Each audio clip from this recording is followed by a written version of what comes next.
1 Pedro, capítulo 1, depois da introdução, 1 Pedro, capítulo 1, versículo de 3 a 9. Bendito seja o Deus e Pai de nosso Senhor Jesus Cristo, que segundo a sua grande misericórdia nos gerou de novo para uma viva esperança pela ressurreição de Jesus Cristo dentre os mortos, para uma herança incorruptível, incontaminável e que não se pode murchar, guardada nos céus para vós, que mediante a fé estáis guardados na virtude de Deus para a salvação, já prestes para se revelar nos últimos tempos, em que vós grandemente vos alegrais, ainda que agora importa, sendo necessário que estejais por um pouco contristados com várias tentações, para que a prova da vossa fé, muito mais preciosa do que o ouro que perece e é provado pelo fogo, se encha em louvor e honra e glória na revelação de Jesus Cristo, ao qual, não havendo visto, amais, no qual, não o vendo agora, mas crendo, vos alegrais com gozo inefável e glorioso, alcançando o fim da vossa fé, a salvação da vossa alma. Eu quero refletir com vocês nessa noite sobre alegria. Eu quero falar sobre alegria. Estamos num tempo oportuno, propício, para falarmos de alegria, e eu quero falar de alegria com vocês nessa noite. Eu quero falar de alegria porque eu sinto a necessidade de aplicar esse texto, especialmente nos momentos em que vivemos, onde o tom alto das conversas tem sido a pandemia, o desespero da pandemia, quantos mortos, quantos contaminados, quantos salvos, esse tem sido a tônica da nossa conversa em geral. Mas é importante olhar para além desses acontecimentos e ver um Deus que está no controle do universo, dirigindo todas as coisas. Então eu quero falar de alegria. E é interessante pensar e falar de alegria, porque às vezes eu vejo pessoas pensar equivocadamente, que entendem, concebem a alegria como algo que não pode ser associado à santidade. Como se ser santo não excluísse a possibilidade de ser alegre, como se alegria e santidade fossem algo excludente, fosse alguma coisa, fosse um assunto dualista. Se eu sou alegre, eu não posso ser santo. Se eu sou santo, eu não posso ser alegre. E algumas pessoas equivocadamente associam santidade a uma espécie de seriedade, ou de uma tristeza. Parece que a tristeza é algo que aproxima mais. Mas deixa eu te falar, quando nós olhamos esse texto, quando Pedro escreve esse texto, no versículo 1, ele já diz aos crentes, aos estrangeiros, aos dispersos da igreja da Ásia, da Bitínia, da Capadócia, da Macedônia, ele fala: o Senhor seja convosco. Veja, ele está escrevendo para pessoas que estavam passando por tribulação, pessoas que estavam passando por dificuldades, irmãos que abandonaram suas casas, sofrendo perseguições das mais atrozes do Império Romano. E mesmo nesse contexto ele vai dizer, especialmente no verso 6, em que vós grandemente vos alegrais, ainda que agora importa, sendo necessário, que estejais por um pouco de tempo contristados com várias tentações. Ele está falando para pessoas que estavam num grau de dificuldade muito maior que o nosso, e para essas pessoas, para o destinatário dessa mensagem, ele escreve: sejam alegres, alegrai-vos no Senhor. Queridos, eu sei que tem pessoas aqui que passam por dificuldades inconfessáveis às vezes, com dificuldades até de compartilhar as suas dificuldades. Mas independente do grau de dificuldade que você passa, entenda, Deus quer que você seja alegre. Deus tem um projeto de alegria para a sua vida. Quando Pedro faz essa carta, quando ele escreve para esses nossos irmãos, como eu disse a vocês, eles estavam passando por dificuldades. E não eram dificuldades simples. Eu fico olhando, alguns dos nossos irmãos falavam isso na IAD outro dia. Eu vejo algumas pessoas reclamarem pela condição de ficar em casa, de ter que ficar em casa. Eu olho para o destinatário dessa carta e descubro que eles não tinham casa para ficar.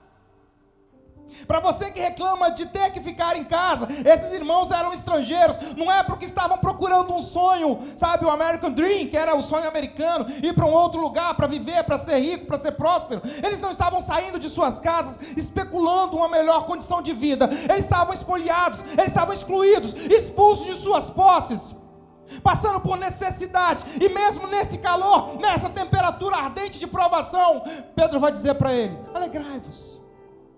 O que Pedro está dizendo aqui, e que Paulo ratifica depois, era que eles viviam a alegria por aquilo que eles eram e por aquilo que eles já tinham, especialmente a sua salvação, que é o que ele vai dizer no verso 9, a salvação da vossa alma. Sabe onde está a fonte da nossa alegria? Sabe onde está a fonte da sua alegria? A salvação da sua alma. E isso ninguém tira de nós, isso não há pandemia que tire, isso não há condição financeira que tire, isso não há vizinho que tire, isso não há governo que tire. O que nós temos de mais importante é a salvação das nossas almas. Quando eu vejo alguma pessoa que não se alegra com a sua salvação, eu tenho dois pensamentos que me vêm à mente: ou ele não sabe o que é isso, o que ele tem, ou ele de fato não tem.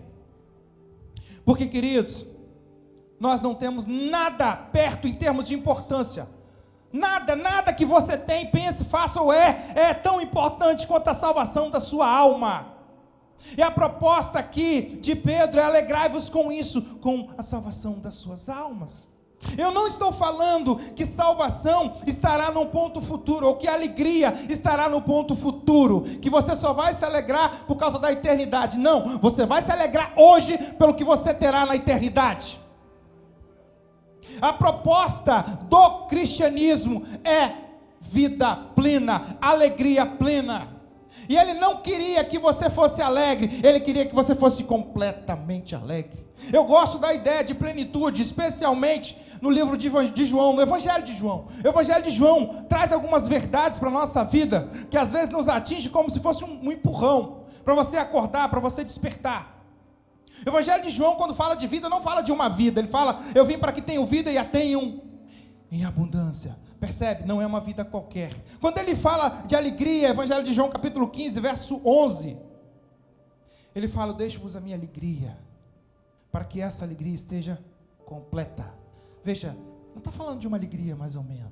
Ele não quer que você seja pontualmente alegre. Ele não quer que você por um momento ou outro seja alegre. Ele quer que a sua alegria seja completa. Não aceite nada menos do que isso. Nós vivemos hoje numa geração que vive de cócegas especialmente na alma. Me dói na alma ver isso. Muitos jovens e adolescentes têm se alegrado, têm se contentado com uma alegria efêmera, com algo que é uma espécie de cócega, algo que só faz você rir de forma superficial, artificial. E se contentam com isso, porque é resultado, é uma alegria como resultado de álcool, como resultado de noitadas, como resultado de vícios. Isso não é alegria. A proposta dele não é essa. A ideia dele não é essa. A alegria que ele te propõe é uma alegria completa. E deixa eu te falar, nós não temos pessoas que foram direcionadas para a alegria e outras foram pré-direcionadas para a tristeza, não. Todos nós, todos os nossos irmãos, eu, vocês, seus filhos, seus pais, seus primos, seus irmãos, todos eles foram destinados para a alegria. Eu vejo isso nitidamente no Evangelho. Eu vejo Jesus falando e falando para todos. Eu ouço o som do Salmo 100 no meu ouvido: celebrai com júbilo ao Senhor alguns moradores da terra. Não, o texto diz: todos os moradores da terra, todos os moradores têm o direito de ser alegres, de serem felizes. E nós não podemos nos contentar com nada menos do que isso. Você não pode se contentar com nada menos do que isso. Mas a pandemia é só uma turbulência. O voo é mais alto e mais longo. A pandemia é só um momento. A pandemia passa. O que fica, o que marca, o que importa é a eternidade, é o pós-túmulo. É isso que nos preocupa. É isso que tem que te preocupar, queridos. Quero caminhar, já disse a vocês, para o final. Eu quero lembrar de alegrias de exemplos bíblicos, de pessoas que reconheceram alegria além das circunstâncias, que reconheceram alegrias além do momento. Um texto que me marca muito, toda vez que eu falo de alegria, eu não consigo esquecer Abacuque falando. Abacuque capítulo 3, a partir do verso 16, ele dá uma declaração do que é alegria, ele faz uma aplicação fantástica do que é alegria, do que eu e você precisamos entender de alegria. Ele ignora todo o cenário. Antes de dizer esse texto, você precisa ter uma informação, tenham isso em mente, senão você não consegue entender a grandeza do texto. Abacuque é um agricultor falando para agricultores. Abacuque é um homem do campo falando para homens do campo. Senão você perde o sentido do texto. O texto diz que, o verso 17, por favor, verso 17, porque ainda que a figueira não floresça, não haja fruto da vinde, ainda que decepcione o produto da oliveira, e os campos não produzam mantimento, ainda que as ovelhas amalhadas sejam arrebatadas, e nos currais não haja gado. 18, todavia, segura esse texto, volta aqui para a gente falar de Abacuque, para que você entenda a grandeza dessa mensagem. Abacuque é um homem do campo falando para homens do campo. Ele está dizendo que se o produto do campo, mas o produto do campo não era algo periférico, não era só mais alguma coisa, não era um celular, que você pode ficar sem ele 2, 3 dias, era a essência do trabalho dele. É como dizer para um motorista que ele pode trabalhar, só que ele não tem carro. Você está entendendo? É como dizer para um homem que pesca no alto mar, que ele pode pescar, mas ele não tem barco. Veja, é a essência do que ele faz, é a essência do que ele tem. Ele está dizendo, ainda que aquilo que é essencial para nós não venha, porque quando você fala do produto da oliveira, parece algo abstrato, algo distante. Então precisa pensar, aquilo era a essência do trabalho dele, eles comiam aquilo, se não tivesse aquilo, eles passariam fome. E mesmo nesse contexto ele vai dizer, eu todavia me alegrarei no Senhor e exultarei no Deus da minha salvação. O que ele tinha na mais alta conta era a salvação. O que vai acontecer eu não sei, eu sei que importa é o Deus da minha salvação. É isso que importa, eu tenho a minha salvação, você tem a sua salvação. Eu respeito os momentos tristes e nós não somos nenhum alienado que tem prazer na dor, uma espécie de masoquismo. Alguém que tem prazer na dor, não é isso. Nós sentimos dores. O que nós precisamos entender é que a dor não me define em última análise. Eu posso sentir dor, mas eu não vou viver escravo da dor. A dor não vai me definir, a dor não vai resolver a minha vida, a dor não vai dizer quem eu sou. Eu sou servo, eu sou salvo, e é isso que me define.